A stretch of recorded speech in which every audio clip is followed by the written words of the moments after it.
안녕하십니까. KB투자증권입니다. KB투자증권 FX 스타클럽이란 월 거래량 50계약 이상인 개인 고객에게 계약당 1000에서 2500 OK 캐시백 포인트를 지급하는 서비스를 말합니다. 당사 FX 마진 거래 고객에 한하며 해당 월 거래량을 기준으로 포인트를 차등 지급합니다. 적립된 OK 캐시백 포인트의 가용 포인트가 5000점 이상이 되면 전국 OK 캐시백 가맹점에서 현금처럼 이용이 가능하며 포인트가 5만점 이상일 경우 현금 교환도 가능합니다. FX 스타클럽 수수료 및 제세 공과금은 고객 부담입니다.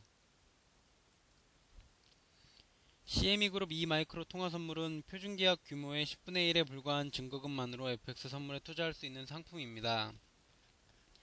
초소형 통화 선물 상품으로 10계약 또는 5계약씩 묶어 시장 상황에 맞게 복합 계약 거래도 가능하며 큰 계약을 유지하던 투자자의 경우 소형 계약으로 포지션을 나눌 수 있어 매우 편리합니다.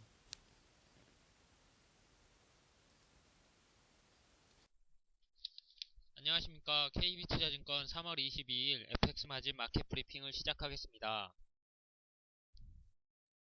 먼저 미국 소식입니다.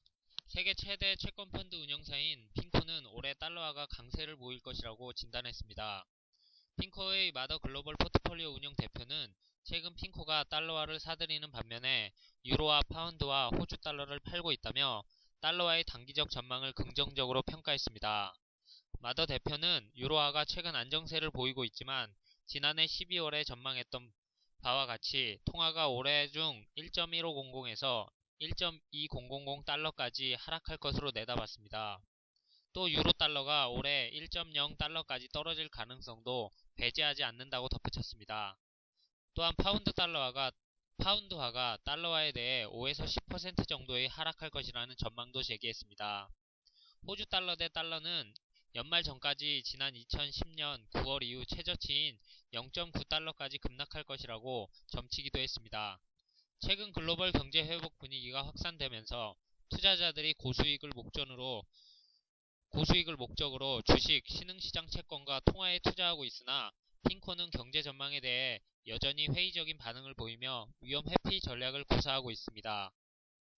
그는 미국의 재정 및 부채 문제를 고려하면 달러화가 장기적으로는 약세를 보인다고 생각한다며, 그러나 통상 시장의 위험 회피 심리가 확산되면 달러화가 수혜를 잇기 때문에 단기적으로는 강세를 보일 것으로 믿는다고 언급했습니다. 다음으로 몇몇 미국의 실업률 측정에 있어 오해의 소지가 있다고 스코티아 캐피탈이 주장했습니다.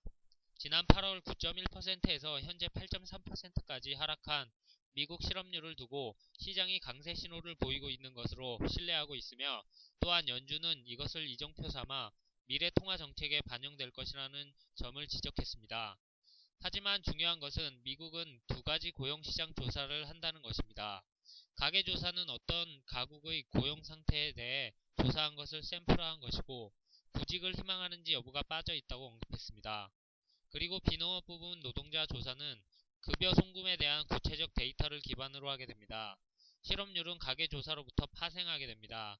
가계 설문조사는 비농업 부분 노동자 조사보다 표본 오차가 훨씬 크다는 점을 간과한 것이라고 분석했습니다.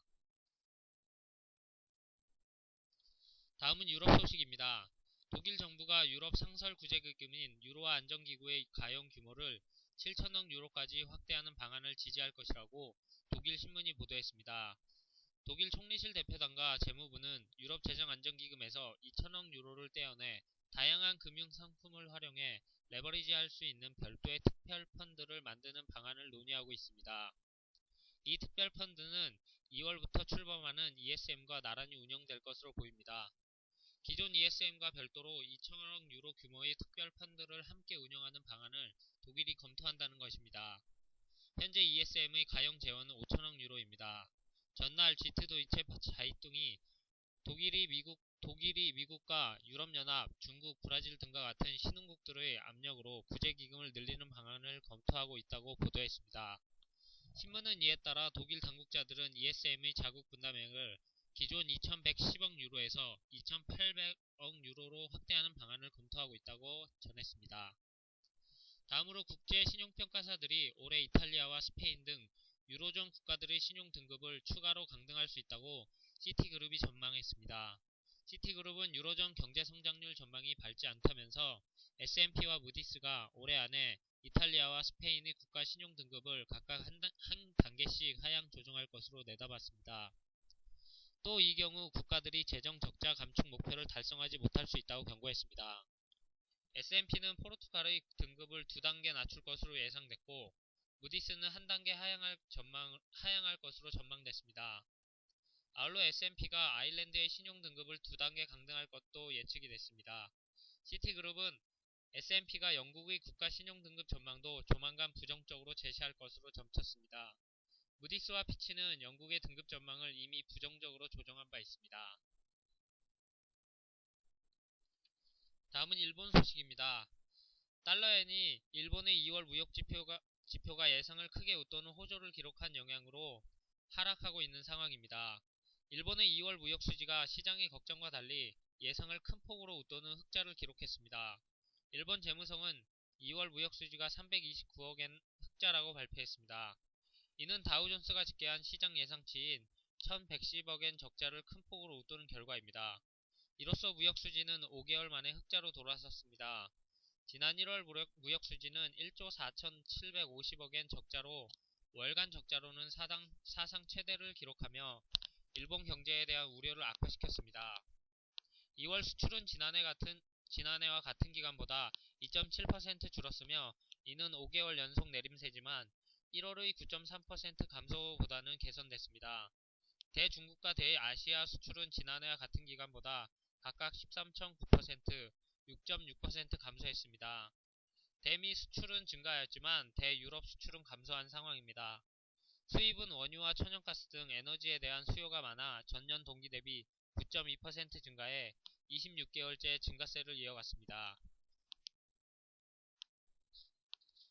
다음은 경제지표 일정입니다. 오늘 밤 9시 30분에는 캐나다의 소매 판매와 미국의 신규 실업수당 청구 건수가 발표됩니다. 캐나다 소매 판매는 소비자들의 판매되는 상품의 월간 판매량을 수치화한 지표로 소비자의 수요적 측면과 신뢰도 면에서 가치 있는 지표로 활용되고 있습니다. 소매 판매가 예상치를 상회할 경우 캐나다 달러의 강세 요인으로 작용됩니다. 같은 시간 미국의 신규 실업수당 청구 건수가 발표되며 최근 미국 고용지표가 호조세를 보이고 있지만 금일 예상은 이전치와 비슷한 수준으로 예상하고 있습니다. 예상치를 상회할 경우 달러의 강세 요인으로 작용됩니다.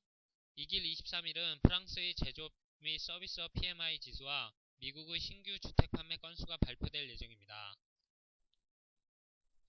이상으로 KB투자증권 FX마진 마켓 브리핑을 마치겠습니다. 감사합니다.